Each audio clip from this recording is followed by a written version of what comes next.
श्री स्वामी समर्थ, तुमचं माझ्या यूट्यूब चॅनलमध्ये खूप खूप स्वागत आहे। आजच्या व्हिडिओमध्ये आपण बघणार आहोत अमावस्येच्या दिवशी करायची विशेष सेवा। अमावस्या प्रारंभ होत आहे 24 जून 2025 ला। वार आहे मंगळवार, संध्याकाळी 7 वाजता चालू होणार आहे आणि त्याची अमावस्येची समाप्ती आहे 25 जून 2025 आणि वार आहे बुधवार, दुपारी 4:02 त्याची समाप्ती होणार आहे।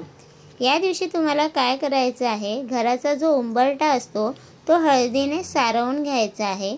पाण्यामध्ये मीठ, हळद, गोमूत्र, लिंबू टाकून घर स्वच्छ पुसून घ्यायचं आहे।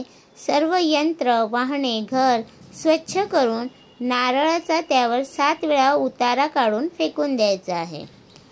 आता आपल्याला काय करायचं आहे तर सकाळी पंचगव्य संपूर्ण शरीराला उठण्यासारखं लावून जेव्हा तुम्ही ते पंचगव्य अंगाला लावता तेव्हा गायत्री मंत्र किंवा महामृत्युंजय मंत्र म्हणत आंघोळ करायची आहे। जमल्यास नदी तीरावर अथवा तीर्थक्षेत्री पंचगव्य संपूर्ण अंगाला लावून स्नान केल्यास अतिउत्तम। पंचगव्य अंगाला लावल्यावर साबण लावू नये। पंचगव्य हे तुम्हाला आपल्या जवळच्या स्वामी समर्थ केंद्रामध्ये नक्की भेटेल। घराच्या व आपल्या सुरक्षिततेसाठी उजव्या हातामध्ये तुम्हाला पिवळी मोहरी घेऊन 11 वेळा कालभैरवाष्टक, 11 वेळा वेदोक्त वल्गा सूक्त म्हणून घरात सर्वत्र टाकल्याने घराचे वाईट शक्ती, करणी, भाणामती इतर सर्व बाधेपासून संरक्षण होते।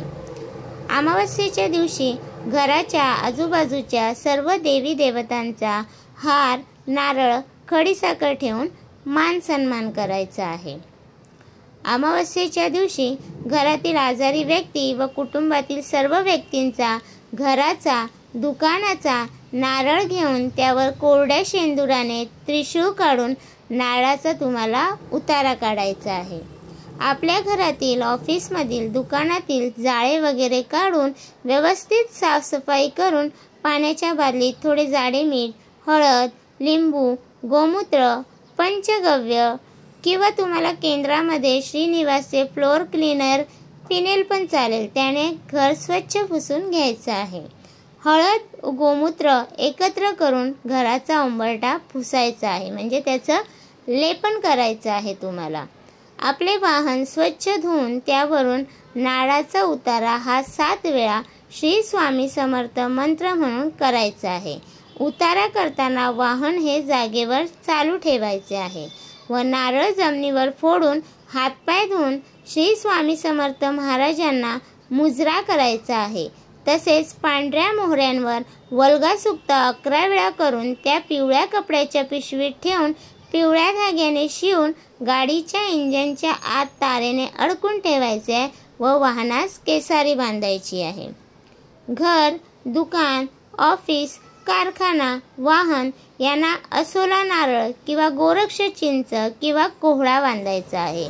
अमावस्याला असोला नारळ, कोहळा किंवा गोरक्ष चिंच आणून त्यावर श्री स्वामी समर्थ महाराजांची 1 माळ, श्री दत्त महाराजांचा बीज मंत्र त्याची 1 माळ, शाबरी मंत्राची 1 माळ, नवनाथ मंत्र 11 वेळा, कालभैरवाष्टक 11 वेळा, वल्गा सूक्त 11 वेळा, गोरक्ष चिंच, असोला नारळ किंवा कोहळं तिघांपैकी काही एक लाल कपड्यात संरक्षण पुडी सोबत बांधावे।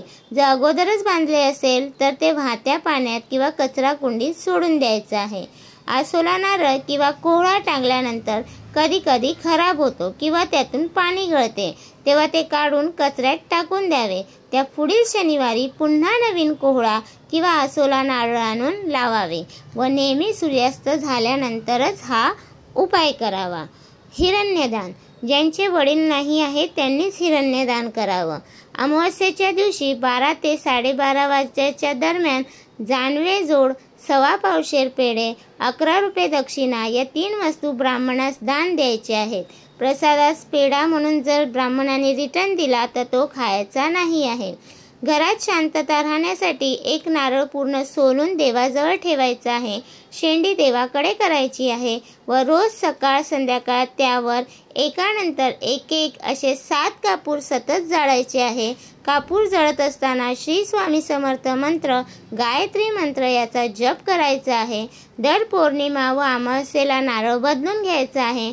जुन्या नारळाचा प्रसाद घरात खायचा आहे. नारळ खराब निघाल्यास विसर्जन करायचं आहे. शक्यतो अमावस्येच्या दिवशी परान्न घेऊ नये. तर तुम्हाला हा माझा व्हिडिओ कसा वाटला प्लीज कमेंट करून नक्की सांगा. व्हिडिओ आवडल्यास लाईक, कमेंट, शेअर नक्की करा आणि तुम्ही चॅनलला सबस्क्राईब केलं नसेल तर सबस्क्राईब करा. भेटूया उद्या नवीन व्हिडिओसोबत. श्री स्वामी समर्थ.